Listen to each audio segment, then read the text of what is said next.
Okay. Hello. Welcome. I don't even know if anybody's here. I'm trying something a little bit different. And I don't know if this is going to be the start of that or not. But I want to talk about video games. Pretty much all I want to do. Um, I started a podcast called the Spawn Trap Podcast, which you can find on YouTube at youtube.com/at Spawn Trap Games.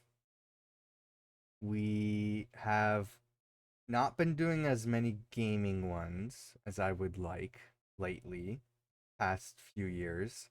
It's mostly been Marvel related stuff because I was shortly after we started that, I was talked into doing a Marvel podcast by the same folks who are helping me with the gaming side of things and the reaction side and just everything. So we did that, and I'm like, you know what, this is fun. Let's keep doing it, and we've been doing it. It's just mostly been the free time with me has lined up with Jordan, one of the hosts there, who and we like talking about Marvel stuff, so we just naturally pivoted towards that, and usually myself and Court talk about video games, and it's been hard for me and Court to line up our schedules together. So hoping things will change, and I'm trying to plan stuff.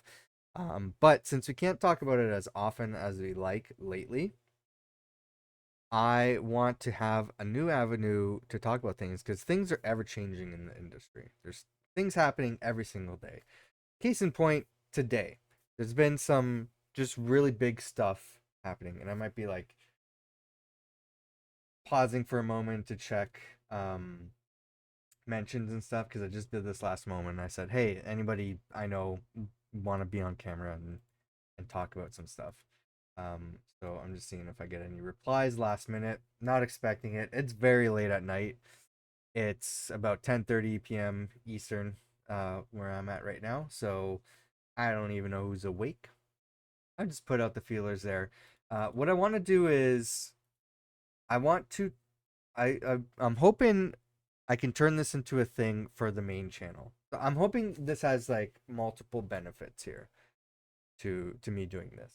One, I don't have time to edit content anymore, which is why the content on this channel, if this is going up on YouTube, is has been lacking. Um, and maybe I would love to do like let's plays and stuff, but it's maybe time to move on from that. I have the video game streams archived over at youtube.com/at tillplays live if you want to see the live stream stuff there. I have to sneeze every time I start a stream. I have to sneeze.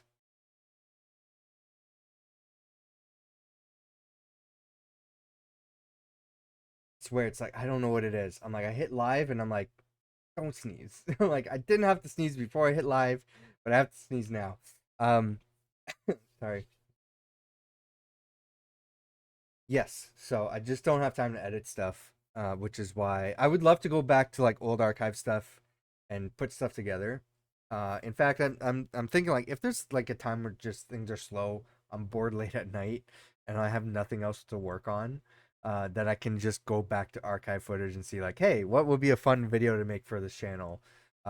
Like clipping stuff up from a past live stream, uh, bring back like the Till Plays series that I abandoned, turn old like multiplayer stuff into let's plays or whatever. Um but really I don't know what's going to happen with that. But I'm thinking more. I've been doing some of the solo reaction stuff on this channel, stuff that we can't do for Spawn Trap or can't do live. Which by the way, Capcom showcases that are happening tomorrow, which I thought was today. I was like, oh, I'm gonna do a reaction video for the channel today. I guess it's tomorrow. So I might be doing a live reaction for Spawn Trap, or I might do because I'm kind of making other plans as well because I thought I had the day free. Um, so it might be an after the fact thing for this channel. Who knows? We'll find out. But uh, I just, I maybe I just want to do more talking stuff. I think way back in the day, I was actually planning on making a channel just based solely on this. But I'm like, nah, that's stupid. I don't want to do that. So I think the channel's still out there. I just didn't do anything with it. Um, so maybe this stuff will move over there. Who knows? Because I have the username and everything already set on YouTube, so it kind of works out. Um, but I just want to just whenever I have free time and something happens, I just want to turn on the camera and be like, hey, I just want to talk about it and have a discussion and pull in whoever would be free that I know or like any sort of mutual content creators. Be like, hey, who's free and wants to talk about some stuff. So it's most likely going to be a last minute thing, or if there is something that I can plan, I will try it. It's not intending to be like a full podcast situation. I just want to break down some stuff that's happening and discuss it and talk about it. So it's most likely going to be most of the time just me in front of the camera talking. But I would like to pull in like whoever's available and try to have a discussion about it if we can. And just double checking. So I'm just gonna check every once in a while just to see if I get any DMs. Oh my dear. So there's some big stuff that happened today, which I want to discuss about. Um, I think I think one that's like more just like personal to me. I don't know which one to start with here.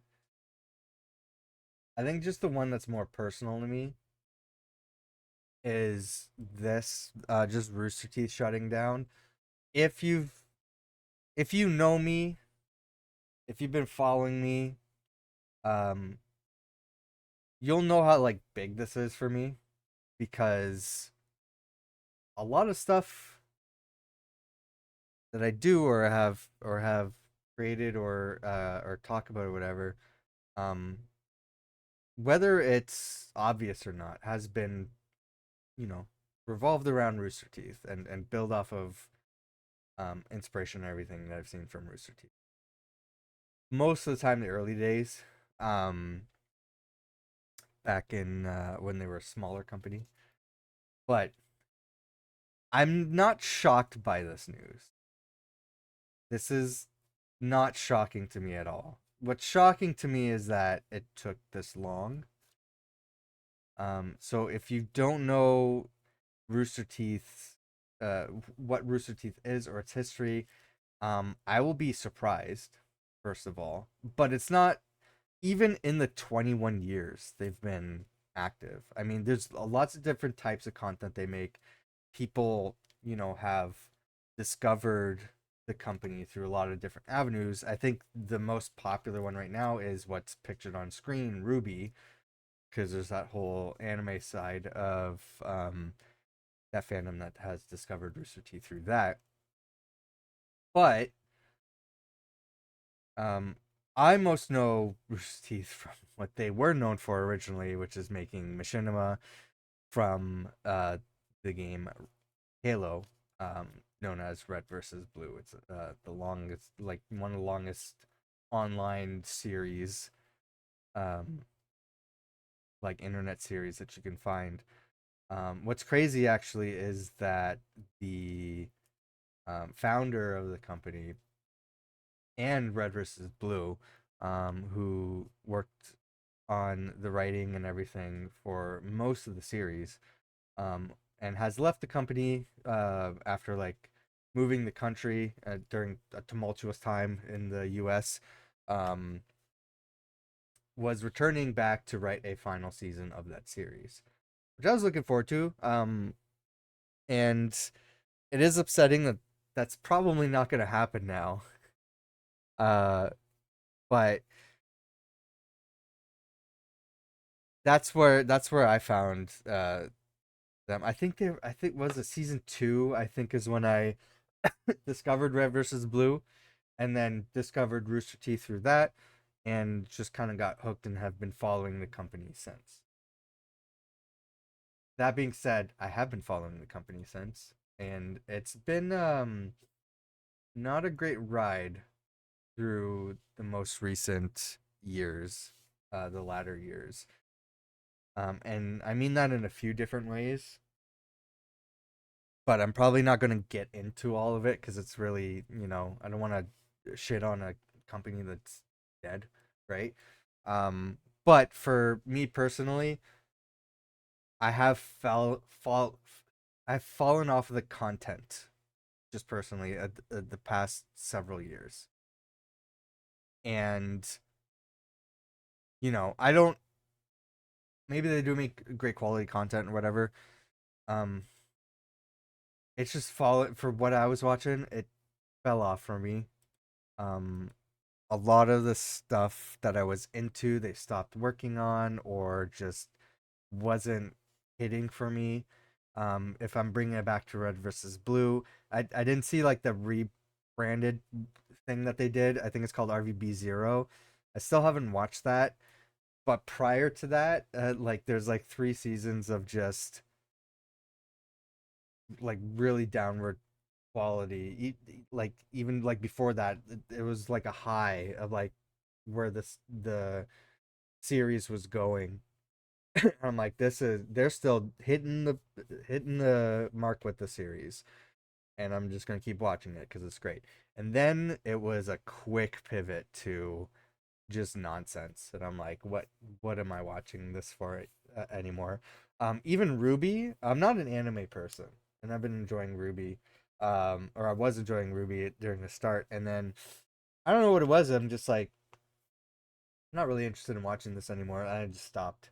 And uh, just kind of fell off from there. And a lot of the talent and everything that I was following from the company too is left or was doing other things. I meant to do this completely different. Sorry, I'm just realizing.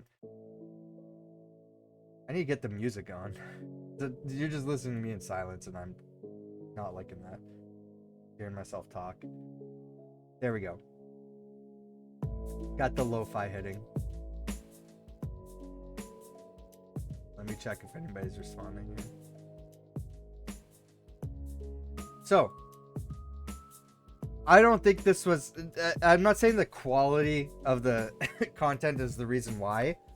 Honestly, I think the biggest reason why is because Rooster Teeth, way back, which, I'm not saying it was entirely a bad decision, but it did lead to all this, for better or worse. And obviously, where it ended up is worse. But way back when, Rooster Teeth needed money. So they were acquired by a YouTube multi-channel network called Fullscreen. And if you don't know what Fullscreen is, way back in the day, almost like every major channel you were watching was signed with Fullscreen. Or there was other big MCNs at the time. I don't think a multi-channel network is a thing that people do anymore because people, I think, eventually realized, hey, they're actually useless and they're not benefiting you at all. So, but I think Fullscreen was a different monster altogether. They did have means, they did have money. I don't know anything on the inside about this, but it was, from what I've gathered from everything I know, it seems like that was seemingly the smart move for them at the time, which I think paid off a little bit. The quality of the content definitely improved. They were able to take bigger risks and bigger production on some established series like Red versus Blue, and just grow the company from there. So it looked like things were going really well. I think at the time Fullscreen was owned by Disney. I can't remember. But eventually Fullscreen just, I don't know what happened exactly, but they ended up being sold to Otter Media, I believe. And Otter Media was either acquired or was already a subsidiary of AT&T. So this internet production company just happened to be absorbed into this deal, right? From this big major telecom industry, AT&T corporation, who I don't think really had any interest in this kind of stuff. So they did just happen to acquire it when they did that. So I think that's when you can see where things start to go downhill. It's like, oh no, they're like stuck in this ownership deal that they didn't agree to at the beginning because they wanted to be in a ownership under full screen. And so they don't have any control over that. Sorry, I got like this is like the worst time for me to go live. I'm getting all these problems here. I'm gonna get some water actually. I'll continue this in a moment. Sorry.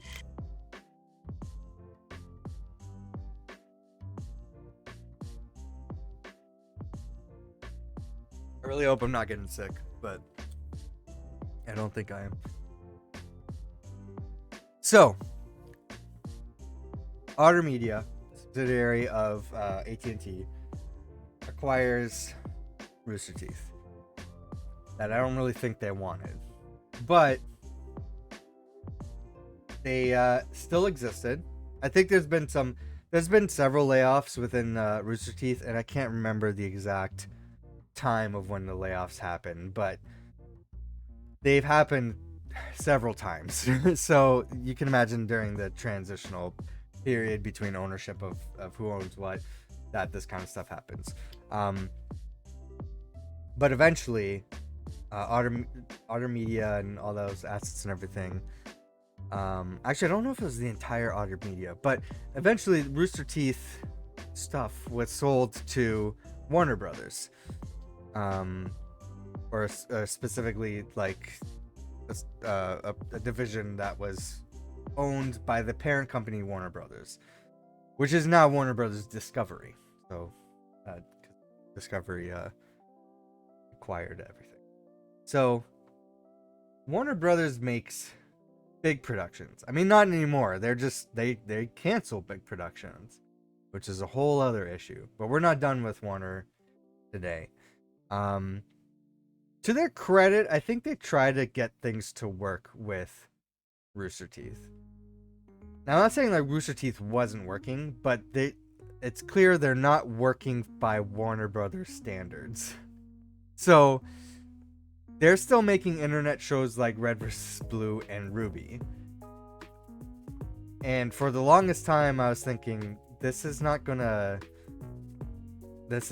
last. Like, if anything, Ruby will last, because that's their biggest thing that they're working on. That's like the most popular IP that they own. But even still, how many people know Ruby versus Batman or something? So to their credit, Warner Brothers worked with Rooster Teeth because, you know, they own everything. And I've seen like collaborations that they were doing with DC stuff, which is kind of cool to see. You know, Ruby characters mixed with DC heroes and stuff like that, and creating unique stories revolving around that. But I guess that wasn't really enough. So I'm kind of shocked it took this long. From this article here, it seems like Warner Brothers Discovery is trying to, you know, get the most out of this. You know, on their side. By the way, I'm not going to be defending Rooster Teeth or defending Warner Brothers or being on the side of one or another. I'm obviously never going to be on the side of, if you know me, of big corporations like Warner Brothers or Warner Brothers Discovery. So I think just as a company in general, they're horrible, but it's not like I'm not bringing that to the forefront here on how everything went down. Or where it's at right now. I'm just saying, like, on their perspective, they're trying to make the most out of this and realize that the most prolific properties from Rooster Teeth are Ruby, Red vs. Blue, and Genlock. I'm not too sure why Genlock, because I don't think that was successful, but I think they were bringing back the show. It did star Michael B. Jordan. I haven't watched the show, so I don't know if it's like if it's suddenly got a cult following, or if it is a really good show. It looked like a cool show. But I think just because it has the star power name of Michael B. Jordan, that they want to sell that. And I can understand them not going with anything else. One of my favorite things that Rooster Teeth has created is called Camp. I don't know if it's pictured here at all. It's an animated series that is very funny. They do put in topical humor and political humor into the show. Like, they'll sneak it in any chance they get, and I love seeing that. Especially when they brought back for like a special episode last year, I think it was. It was very much about like topical stuff that's happening in the news at that time. So I thought it was hilarious. So if you're watching a show, I would recommend that one. But I can see why Warner Brothers Discovery is not interested in that show. And that show is kind of, it feels like a more like personal show, like personal to the staff of the culture and community around Rooster Teeth. So at the same point, I could also say that about Red vs. Blue, but I can understand why Camp is not something that they're shopping around. But it is sad to see after 21 years. For me, I fell off of everything. It was a culmination of stuff. Is the quality of the content, the changing of the community, the website and how everything was handled, a ton of controversies. Like I won't go into all of them, but obviously there's the big ones. The Ryan and Adam situation, the stealing other artists' work for stuff like Ruby, the work culture and abuse allegations. I remember there's one like executive that was fired for domestic abuse. There, and you know, I'm not gonna remember everything, but there's a whole bunch of stuff that's just like, I don't know if I really want to follow this company anymore. And it's so hard because it's like, I grew up with this. I've been following them for so long. It's only like the past few years where I'm like, I can't keep up with what they're doing right now. A lot of their new shows that are coming out, seems like people are excited for them, but they're not for me. And I'm kind of like soured on the experience of like what's happening in the community. So it's like, maybe I'll step back. A little bit of extra point for me. You might know me or have been following me since I was working on a, you know, like community side project podcast, which is how I like started working on podcasts and stuff. I actually met Matt through it. Matt is one of the hosts that has not been around for a bit on the Spawn Trap podcast, but he's got a lot of stuff going on. We've met through that, and he's actually met like online. I've never met him in person because he's in Australia, but we've been online, have been just talking since, and I feel like we've been really good friends since, around Rooster Teeth. And he's actually met some of my friends and family online that I play online with, so it's kind of funny how we got here. But we were doing a podcast that was centered around the Rooster Teeth community.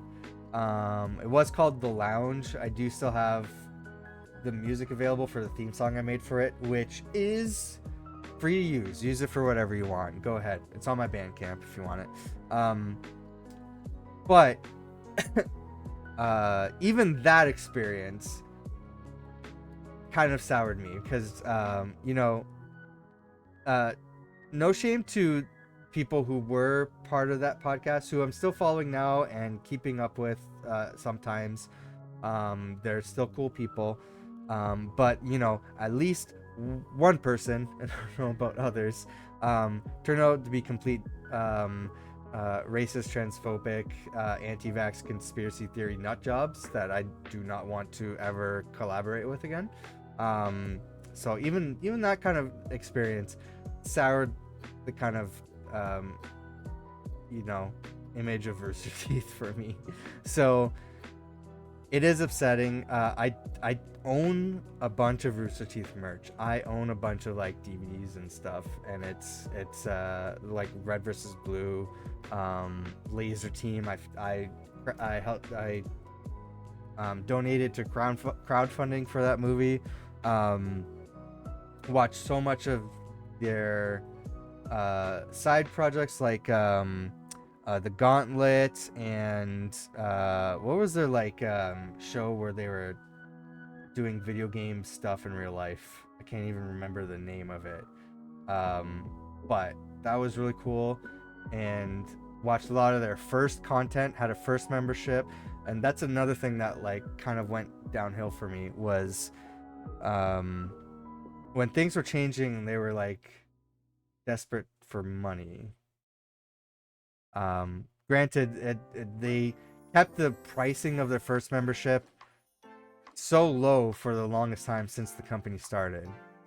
But for me, it was, I decided to sign up and keep my membership, which at the time I think was only like 10 or 20 bucks every 6 months. I was like in a grandfathered situation where that just kept going on. So they were increasing the base price for everybody else, but people were grandfathered in, were keeping that. I'm like, cool. I'm just not going to give up my first membership because it's like so cheap. Like, why would I care? And I get all this access to all this crazy stuff. And if I cancel, then I have to jump back in a higher price. So I'm like, might as well keep what I had now. I would have been happy to pay a little bit more if they were asking for it. But I remember at that time, they're like, we're forcing everybody into this new plan, which for you will be 3 times the amount that you're paying. I'm like, I would do it if it wasn't 3 times the amount, because I'm like, on principle, that seems kind of shitty. So haven't been doing the first membership since then. So that's another thing that kind of like soured my experience. I'm like, that kind of sucks. But this is more just a personal thing for me. What I think is going to happen is a lot of this stuff is going to go away. It's Warner Brothers Discovery. Anything, it sucks because they announced so many things that are in the works. They announced returns to series such as Red vs. Blue. They announced a bunch of other projects. Things have just changed in the company recently. Like a lot of the main content that a lot of people watched changed people, changed the names. Everybody moved around to different positions in the company. Like I said, I've still been following this stuff. I've still been following the people involved in the company. Even though I'm not an avid consumer of the content anymore, I still keep up with what's going on because I'm just interested in what's happening in the community. So just seeing all these changes, stuff that's just like recently announced. It's like, hey, we're doing this now. Hey, we've acquired this random video game character. Apparently, I didn't know about that happened on the same day or the day before this decision. Like all this stuff is just going to be gone. And you can tell people were blindsided by this. They weren't expecting this. But I feel like, how could you not tell the writing was on the wall, you know? Like, this is going to happen with Warner Brothers Discovery. What has Warner Brothers Discovery been doing the past few years? They've been gutting and canceling and doing everything. Whatever, like, even just, like, finished movie projects.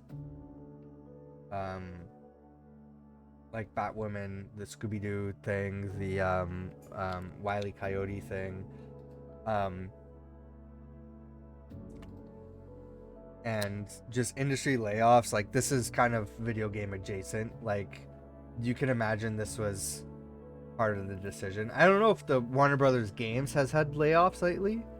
I wouldn't be surprised. It's hard to keep track anymore. Just every day there's mass layoffs happening in the video game industry. So, yeah, I don't know. I don't know if this was really a surprise, to be honest. And I don't mean to laugh at the situation. That's just kind of how I handle things. But what I would suspect on the main projects here, Ruby, the people involved, I don't know what's going to happen. I imagine a lot of things are going to change. The IP of Ruby, I think, is going to be okay. I don't think Ruby is going anywhere. I imagine there's a bunch of production companies that are like, damn, I wish we had Ruby. That now have the opportunity to bid on it, you know? So I think while Ruby is not Warner Brothers popular, it is popular enough where somebody's going to want to buy it. So I think Ruby is going to be okay. Genlock, I have no idea. I don't know if anybody's jumping to buy Genlock. So I don't know. Red versus Blue, if I had to guess, one or more of the founders are going to want to do anything that they can to acquire that, to own it back. But I say that I don't know monetarily what their situation is.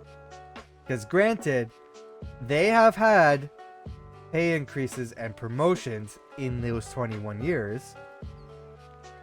But I don't know if they have the means and the money to buy everything. And that also includes Bernie. I don't know what Bernie's situation is. I know he's doing fine for himself right now. I somewhat follow him. He has a new podcast now with his wife called, I think it's called It's Morning Somewhere. So, sorry, excuse me. I know that they're returning to making content and that he was coming back to write the last season of Red vs. Blue. So, I don't know. From the last I've seen of Bernie, when he was making stuff for Rooster Teeth before he left the company and went radio silent for the longest time, any behind the scenes stuff I've seen from him, he's had a nice car, nice house, nice tech. He seemed to be very well off. I don't know what his situation is right now, but I'm wondering if he is well off enough, he would say, hey, I'm working on this, or I already wrote it, and this is my thing. I'm buying this. Like, I think that is a likely situation.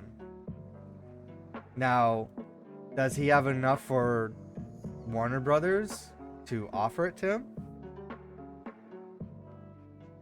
How much is Warner Brothers looking for Red versus Blue is the question. I don't imagine it's a high number. So I'm thinking Red versus Blue is going to be fine as well. But who's to say? I don't know. But of all of this, I think Ruby's going to be fine. Now, the problem is, what's going to happen with everybody involved in making Ruby? Because they're not going to be around. This is going to be a whole new production side of things.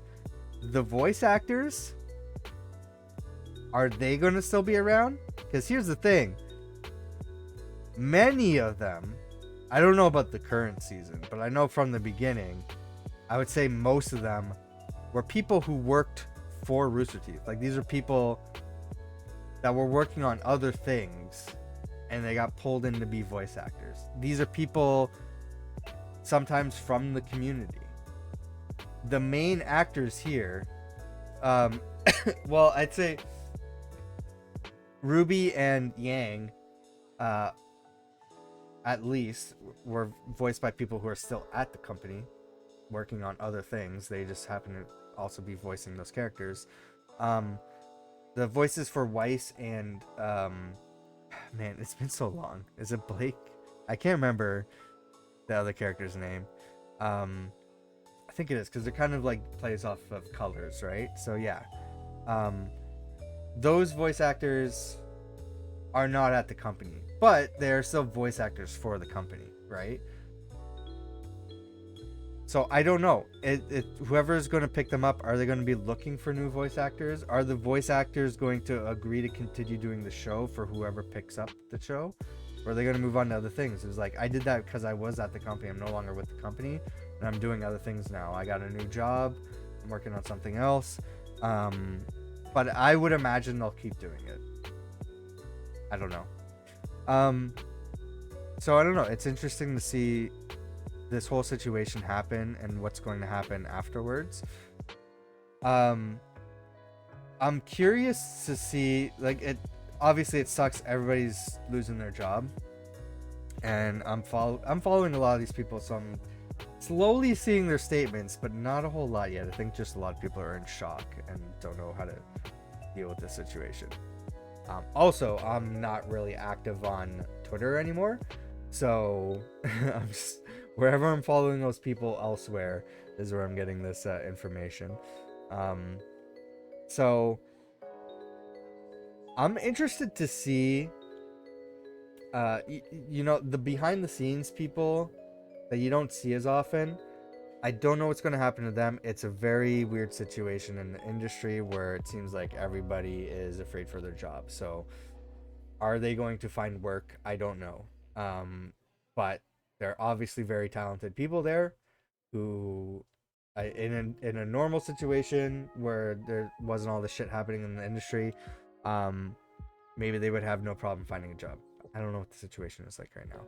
The main talent, though, that's in front of the camera, I'm wondering what's going to happen there. Because a lot of them have been with the company for a long time. And they like creating new ideas and collaborating and starting something new. And they have large followings, a lot of them. That whatever they do, they know that they'll have an audience for it. Be like, hey, I'm working on something new. I'm wondering how many new original creative things will spawn from this. Not Rooster Teeth owned anymore, like independently owned creations. The obvious thing is going to be podcasts. I can imagine the number of podcasts that are going to start, the number of people starting Twitch streams or YouTube channels. I'm just interested to see what kind of side projects people are going to start. Well, hey, I don't have a job anymore. Let's make something while we're in this in between time, and then maybe something hits, and then that's their new career, and that's what they're working on. I'm very curious to see what that's going to be like. But this happened today, so that's like a far off what if situation. Obviously, I hope everybody finds work and they're okay, but it sucks to see. Go watch Camp.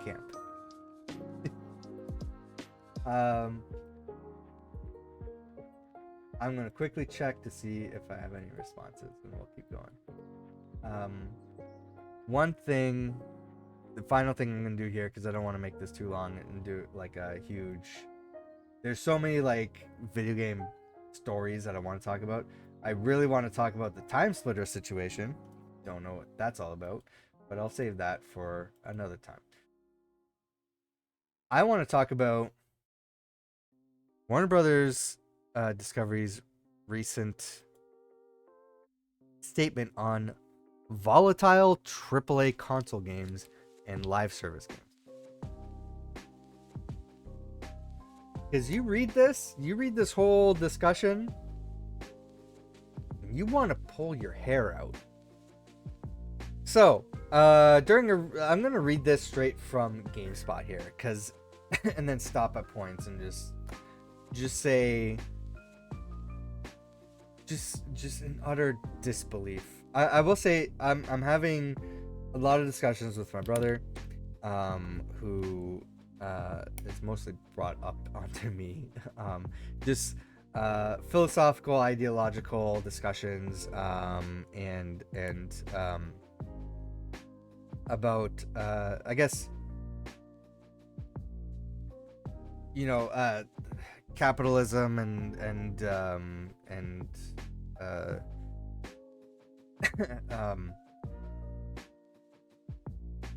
you know, socialism and society and everything involved, particularly around the gaming industry, but just in general. And I don't want him to watch the video and be like, you were right. He has a more skeptical side of where things are going to end up in the near future, and I'm on the more optimistic side, which I don't know if it sounds surprising for me, the way I bitch and complain all the time, but he's always been under the belief that every single thing in the gaming industry is going to pivot to live service games. There's not going to be anything that anybody owns. Everything's going to be a subscription. You're not going to own your games. You're going to be paying into a subscription. Prices are going to be higher, and more people are going to lose their jobs, and it's going to there's going to be a few major publishers that just own everything. Sort of like, I guess maybe like in the, if you can like point to other industries, maybe like cereal or something, like pretty much Kellogg's or General Mills owns everything. But I'm like, I don't see that happening. Just the way that the gaming industry is, there's always independent developers. Somebody loses a job if a new company forms. The trend of AAA games is in a downward spiral, because these major publishers are making these bets on the next Fortnite, and it just doesn't happen. Like, how many of these Fortnite clones have we seen come up and just fail miserably, and they're gone within a month? And it's just like, that's not a sustainable bet anymore. You can't force another Fortnite. It's just not gonna happen. And the ones that hit, like Pal World,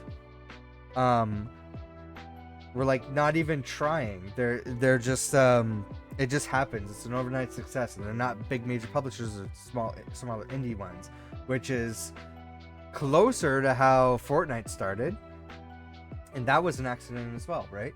So I'm like, this is not going to work, and it's eventually going to go away, this whole pivot to live service games. I think I'm wrong. I think I'm wrong in this situation, because how can this should be the breaking point.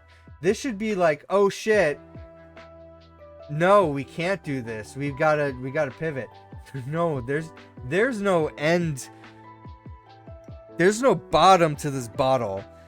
It just keeps going until it just crashes, apparently, because Warner Brothers, notably the past few years, and I kind of want to bring up Ubisoft in this discussion as well, because Ubisoft has been, they've been making statements kind of similarly, like they want people who play games to be under the expectation now that they don't own the games.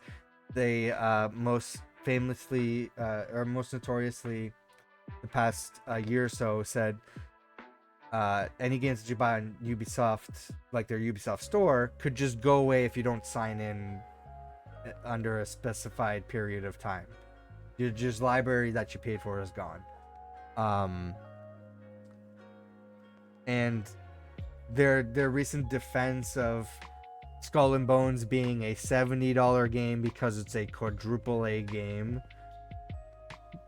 where now they just decreased the price of it. So it's like, what happened? I thought it was a quadruple A game. Yeah, just things like that.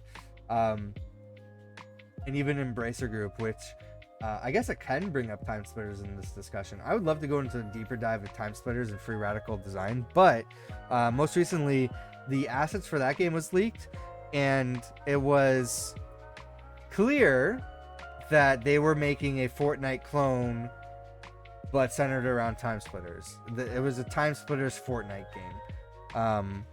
And from interviews and stuff that we've seen, it seems like that was a push from the publisher Embracer Group to greenlight the production of the game, which eventually, after 2 years, was being pivoted to, oh hey, we don't want to do this anymore. We're going to change the game and make it a remake of Time Splitters 2, but in an alternate timeline where events happen differently, which sounds awesome to me. But that's when the company said, hey, we're going to let Free Radical go.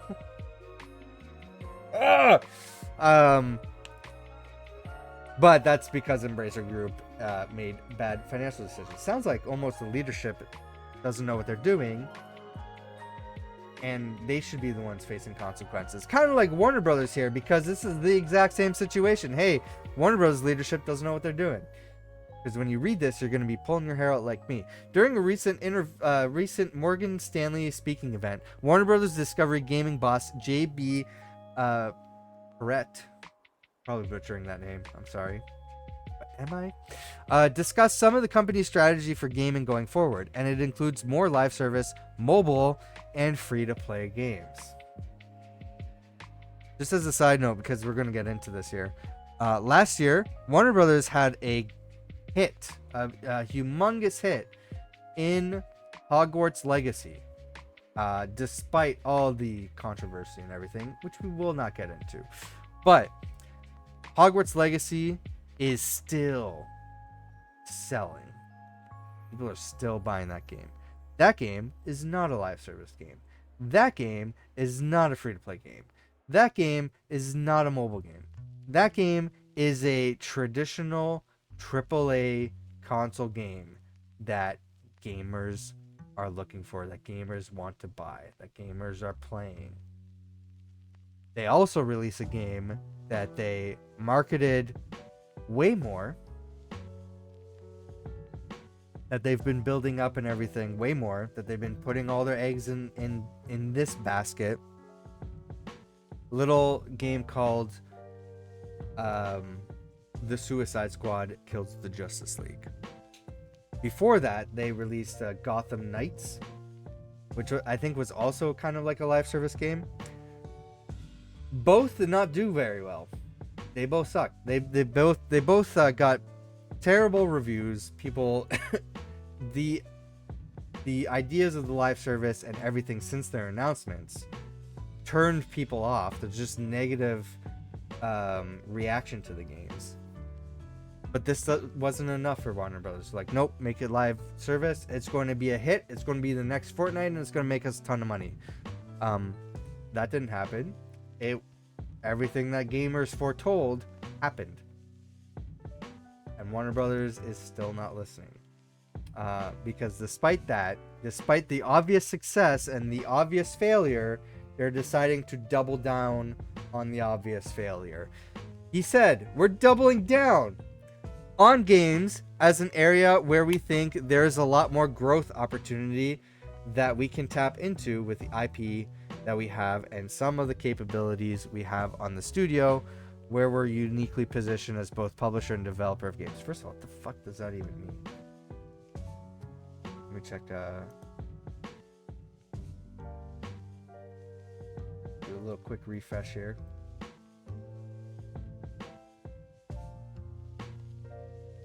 I don't know what that means. The next statement here. WBD's recent gaming output has focused on AAA games for console, and that's great when a game like Hogwarts Legacy sells 22 million copies and becomes the best-selling game of the year. You don't say! You don't say. But this kind of success is never guaranteed. In what Perret said was a volatile market. I don't know, man. I don't know. It seems like there's something there that worked, though. You know? There's something. I don't know what it is. There's something there that seemed to have worked. He pointed out that one of WBD's latest big games, Suicide Squad Kill the Justice League, was a disappointment for the company. So you acknowledge that the thing that you don't want is what people want and is a success. And the thing that you do want is not what people want and is a huge failure. And you're doubling down on that huge failure. So the plan going forward, he said, is to help reduce volatility by focusing on core franchises and bringing at least some of them to the mobile and free-to-play space, as well as continuing to invest in live service games that people play and spend money on over a long period of time.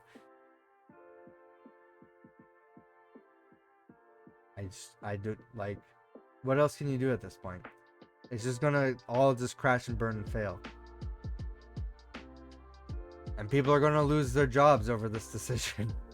And there's gonna be no creativity.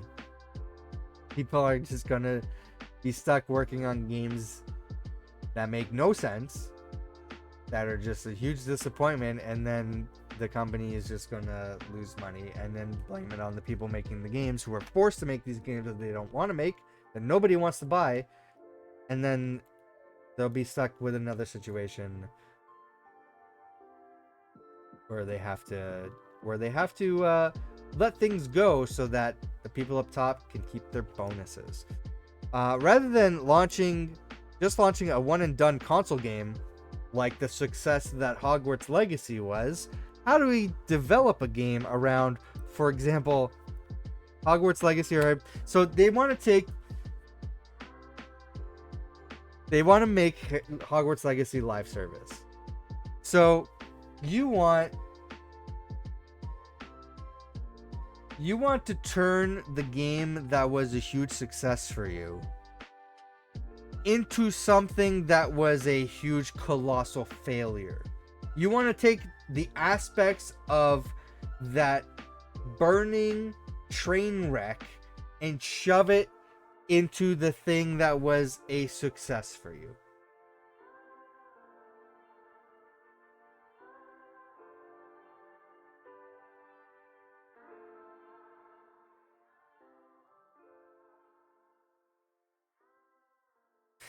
I don't understand.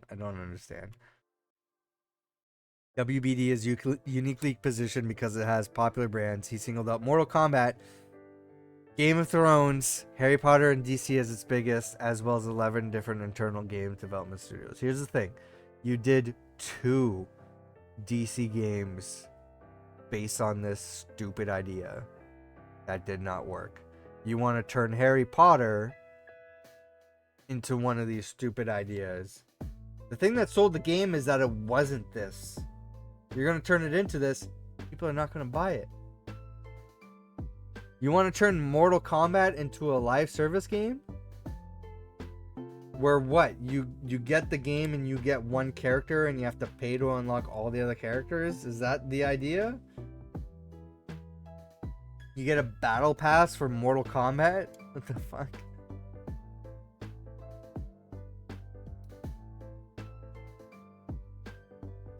I'm just frustrated. This wasn't how I was expecting this to go, to be honest. Just frustrated reading this. I don't really know what the solution here is. I think it's just you have to sit back and then wait for the ship to sink. That's what's gonna happen, right? Like, this should have been the wake-up call. This should have been the foghorn, like the whatever, I don't know, euphemism you want to use, I don't know. It's like, oh shit, we're doing things wrong, we need to change and pivot to what's successful. No, he's like, oh shit, we have a huge successful game and we have a huge failure game, let's double down on the thing that was a failure. That'll turn things around. Like, how stupid you have to be. Like, I'm sorry. Like, this is a dumb person in leadership who is going to tank the company. Don't invest in Warner Brothers Discovery. If you're a shareholder, woo, I would at least have questions.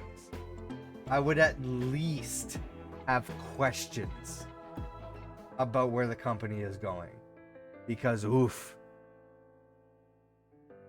Do not invest in Warner Brothers Discovery. Do not invest in Ubisoft. Do not invest in EA. Oh my god. Yeah, I don't know. It's a terrible time. Terrible time for gaming. And with this happening, between Warner Brothers, Ubisoft, EA, Embracer Group, that are learning nothing, like, what kind of hope do we have? 2023 produced some amazing games.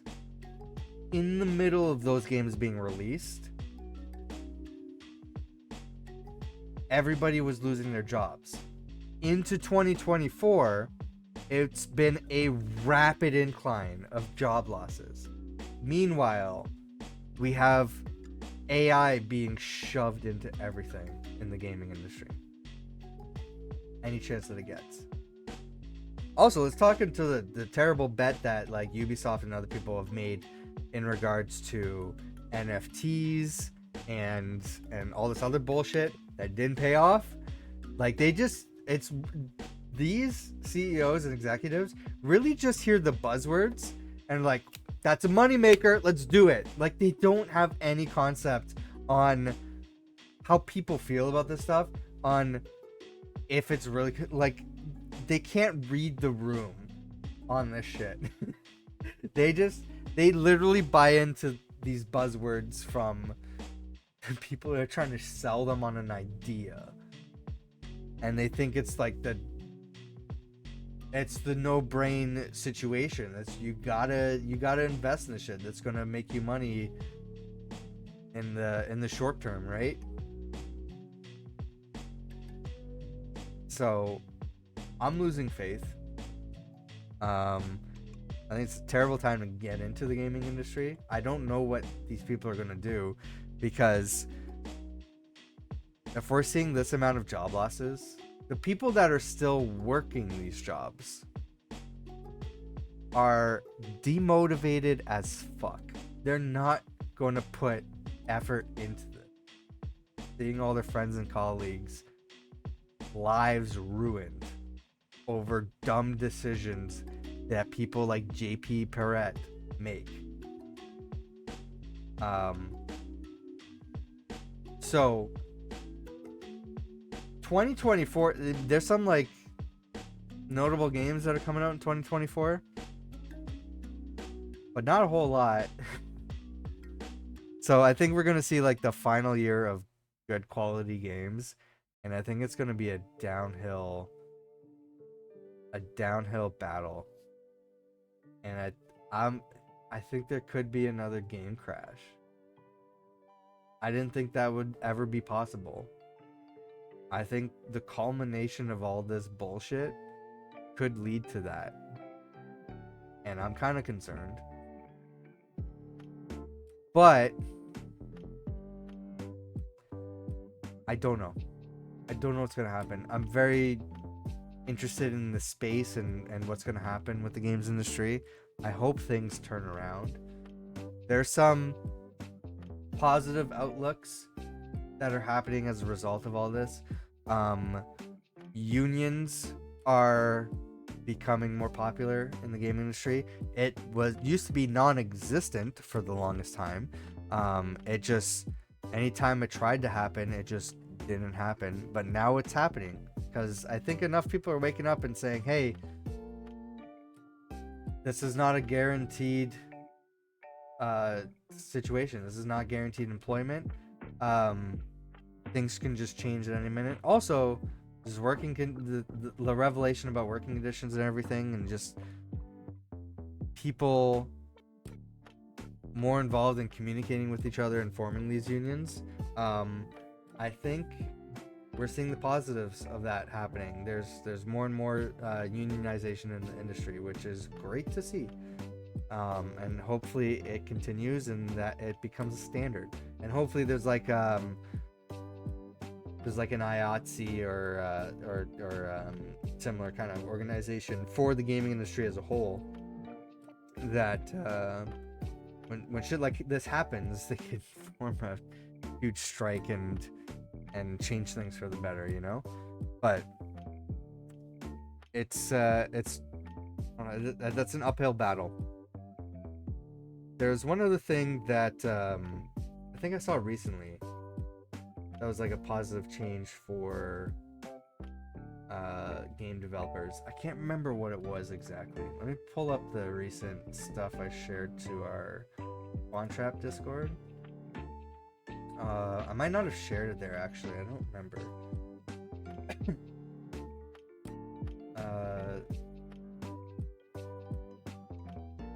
I don't remember. It might be. Yeah, I'm just seeing posts about job losses here. Yeah, I don't know. It would be nice to see more development studios pop up because of all these job losses. Just more developers forming their own studios and stuff. But I don't think it's like it was back in those days where when shit like this happens, you see new creative teams start to appear. Now it's just, oh, there's just no work and I have no money and I'm being let go at like the worst time, and it's just I don't know if I have faith that things are going to turn around for the better anytime soon. So it's really depressing. It's just this whole side of the story baffles me. Like, how can you, like, even aside from the game side, aside from the Rooster Teeth side, you also look at the movie industry side and what they're doing there, and it's just like, how can leadership be this bad at this studio where they're just making wrong decision after wrong decision, and they keep doing it and thinking like this is the best move, we're gonna pull ourselves out of the hole by doing this stupid shit. So I don't know. I don't know how I want to leave this video because I'm just like super depressed now. But I'm just baffled by Warner Brothers. Like, how can you? I feel like they're in Warner Brothers, Embracer Group, and Ubisoft are all in a three-way tie to be claimed the worst company ever, and dethrone EA over that title, you know? Like, how is that possible that we're seeing that? It's like the worst companies in the gaming industry just battle head to head and see like who can be the worst, you know? Like, oh, we see where they're making that bad decision. Hold our beer. We're gonna make even worse decision. Oh, this is terrible. Anyway, if you want to see me make more of these kind of videos, I'm workshopping it. I just want to, like, anytime, like, I just have a free time available, if I can pull somebody in for a discussion, or I could just talk about recent gaming news that's happening, in a more personalized discussion, where if we can't make a podcast happen in a quick enough amount of time, then I'll do this. I don't know if I want to make things more scripted. I don't know if I want to be a little bit more prepared for the stuff, or if I just want to shoot it on the fly like I'm doing right now. We'll see what happens. But I'm just gonna upload this as it is, and see what I feel about it. So let me know in the comments.